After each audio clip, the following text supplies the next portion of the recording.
You're listening to 2024 in Review, a look back at some of the most compelling conversations and stories of the year, from True Crime Today and the Hidden Killers Podcast.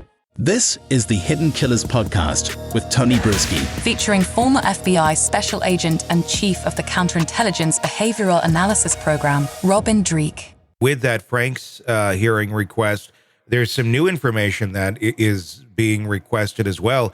Geofencing data.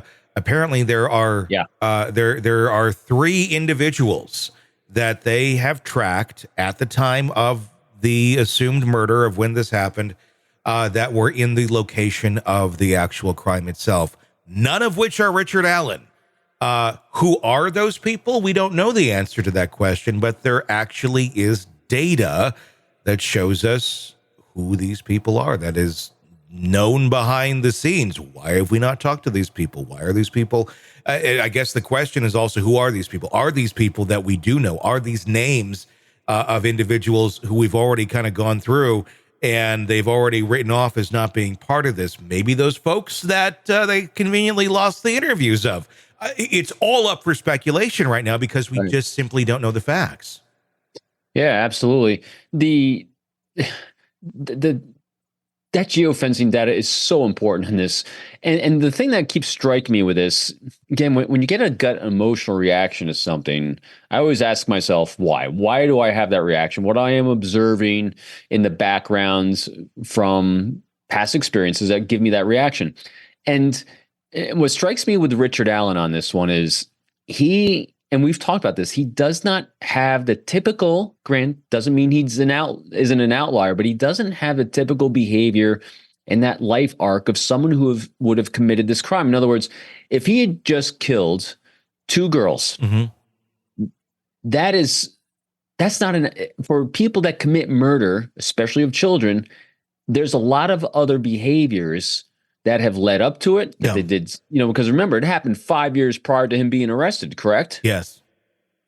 So there would have been other things after that as well. Yeah. That they'd be able to draw upon that granted, we don't know what prosecution has right now, but if they can't demonstrate an arc of his life behaviors and how these 2 girls were not really an outlier from that life arc, it leaves you saying, well, why him? Yeah.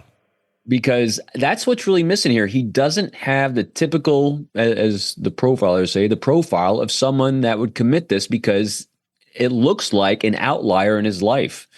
Again, this is the subjective person standing back, knowing only what we know from social media and news, but this is a rough one for prosecution in my book, unless they can really open up a lot that we have no idea about. My guess, and this is just my guess, is that once this does go to trial, the biggest thing they're going to try and hang their hat on is the confessions.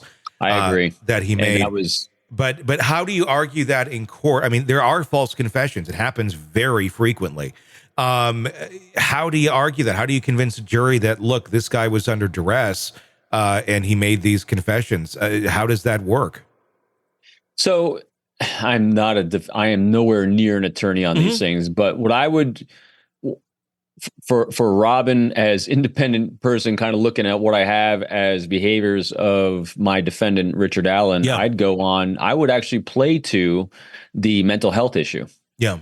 I would play to depression. I would play to, not being in his right mind. I mean, who knows? But I think the fact that, we have, some granularity of knowledge of some mental health challenges that many people have, we can actually, I would, if I was defense, kind of hang my hat on, hey, in a moment of sadness, in a moment of depression, he's hypothesizing, he's doing X, Y, and Z, when it comes to the sadness that it induced in, a memory from childhood, a childhood trauma it triggered. I mean, there's a lot of things I think defense can do with one, if that's their only data point that prosecution has, that is one data point alone.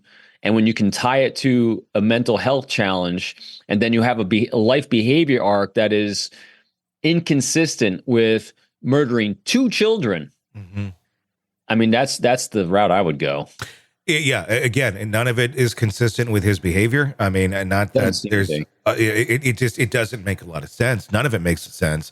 So it'll be very interesting to see where they try to go with this and what they try to argue, because I mean, either way, he's got the card. It's like he won at Monopoly. He got chance. He has the essentially get out of jail free card, or at least get a new trial card at the very least if he is found guilty. I don't know. It's going to be interesting to see the outcome of this when it does go to trial, supposedly, coming up here in May.